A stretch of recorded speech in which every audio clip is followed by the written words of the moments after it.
Sisters, we don't need you in the medical profession. We need you far away from the medical profession. We need you in the job for which you are most useful and productive, and that you are precious and required in this role. As a mother, as a wife, as a home builder, as a teacher, as an educator, as a raiser of the next generation of men and women who are truly men, worshippers of Allah, pious and righteous, truly women who are going to grow up to be your daughters, who worship Allah, wear the hijab, respectful, honorable, brave, courageous, educated. So if you want to take because you mentioned here profession, if you want to take any profession, then take that profession. What do you need for this profession? You need knowledge of the Sharia. You need knowledge of ahkam of the Sharia. You need knowledge of how to pray, how to fast, what's the aqidah, what's tawheed, how to be a good wife, how should my husband behave towards me, how should I be as a parent, how should I be as a mother, how should my husband be as a father, how does society work, what are the plots of society, how will they come and take my children away from me and indoctrinate them against the religion.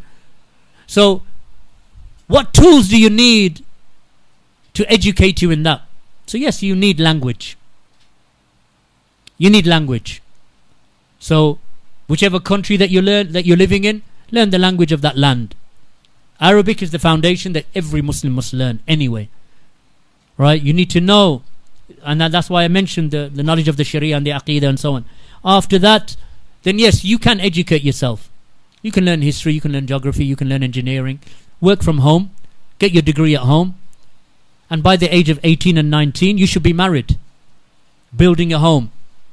Don't wait till you're 32 or 42 even, as some, and I've heard in our societies, in our communities, girls and women who are not married and they remain unmarried till their late 30s. Unmarried to their late 30s or early 30s. And then by that time, whatever is available, they take. And that could be an abusive husband. A husband that doesn't really care for you because he knows that basically he's married you because there's no one else. Women are selective. Let me make that clear to you. Understand this term. Women are more selective than men. So women will be very careful about who they select to marry. But their power of selecting becomes weaker and weaker as they age. Why? Because men know what they want.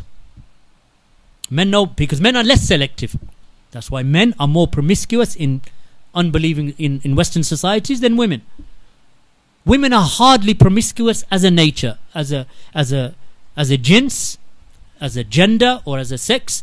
Women are not promiscuous. They don't sleep around. Women don't do that. Unless she has been corrupted or she has been told that you are worthless. Then she just allows her body to be used by men as an object. But women as a rule, as a nature, in their fitrah, are very selective. They are not promiscuous. Men on the other hand, if they are left to their devices of being wild, uncultivated, uncontrolled by the Sharia, they'll sleep with almost anything. If they are not controlled. Allah subhanahu wa ta'ala sent down the Sharia that places and instills fear in men. Be good to your women, as the Prophet ﷺ used to say. Because men, if they are not controlled, not all men, but there is a sufficient body of men that if they are not controlled by morality and religious ethics, right? Religious, regardless of what religion it is, because you'll even find Christian men, they won't sleep around. Jewish men won't sleep around. Muslim men won't sleep around.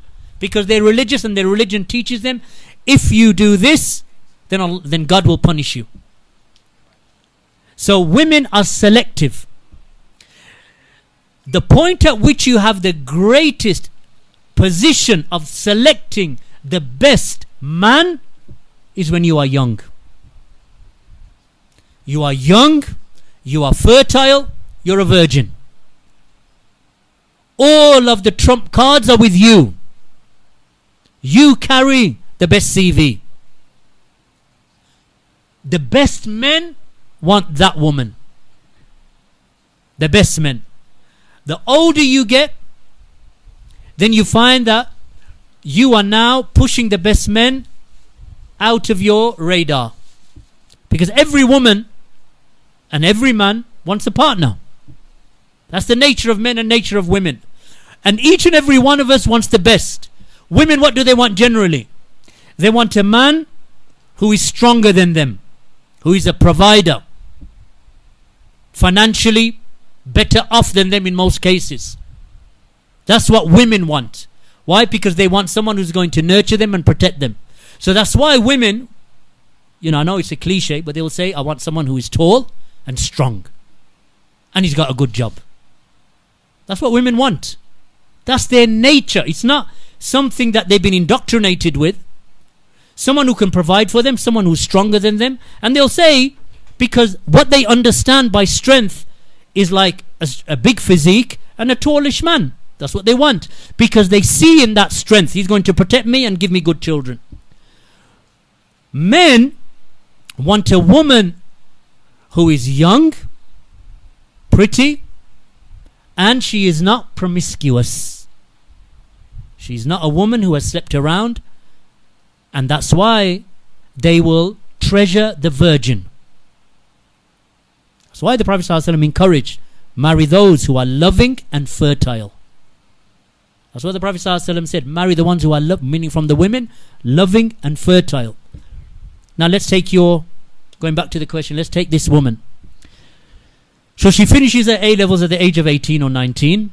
She goes into medical school and she spends 7 years in Britain. So she leaves when she's 26. In that period of time, her mum and dad, because they've been, indoctrinated by Western liberal ideas, that they say, no, you're not going to get married. Up until you're married, you got your, your stiff dick, right? You got your certificate, right? And then we're going to put you into pre-reg. So now, by that time, she's 28. Now, but she still wants a man who is financially strong. He's mentally strong, psychologically strong, physically strong. He's looking at this woman and thinking, okay, what are you going to give me? Really? What are you going to give me? So her value in the eyes of men, she thinks that she's of value now. And she might be, of men that are similar to her that don't really care. They don't care about marrying a woman who's in her 30s and so on, pre-reg and touches different men every day because she's checking the wart or the ailment or, looking at their nakedness and so on, because that's what you have to do in the Western world. Inshallah, hopefully here is different. Not that I know, but I'm just assuming, hoping that it's different. So the issue of professions, my sisters, is that your value decreases with time. Because your fertility, since you are entering into the discussion on the medical profession, then if you know anything about the medical profession, as you age, your fertility decreases. You are less likely to have children. And you're going to be less prolific in having children.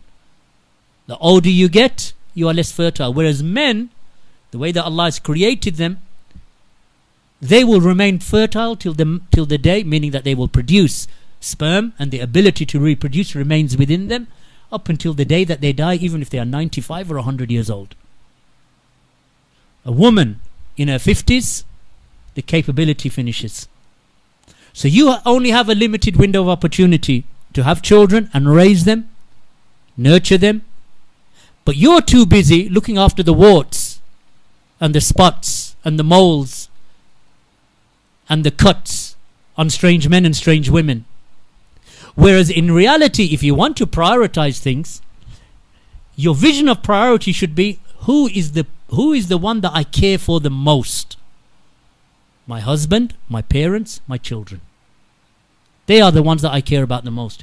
But they are the ones who are getting the least of my time. They are the ones that you're supposed to be caring for. But you, being a doctor, 10 hours at work or 8 hours at work, hour there, hour back. When you get home, you get 2 hours with your husband and children.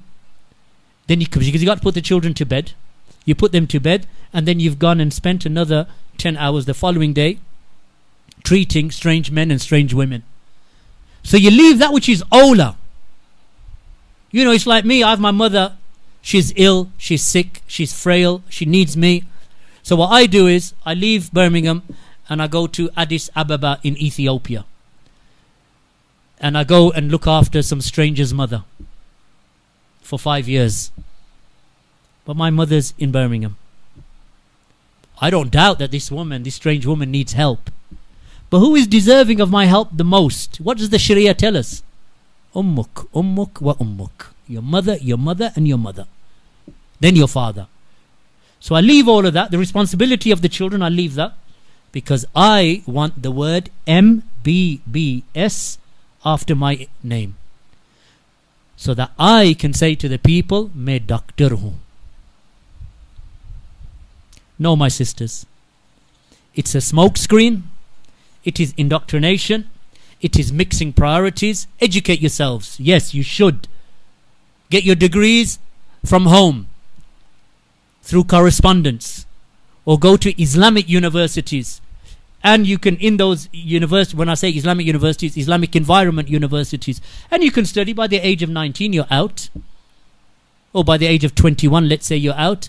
But get married before you go. Because it's not as if you got to support your husband. He's got to support you. So you can put in the Aqdun Nikah, I'd like to finish my studies in an Islamic environment. Because I was doing, biology or chemistry. I just want to finish my chemistry degree. No harm.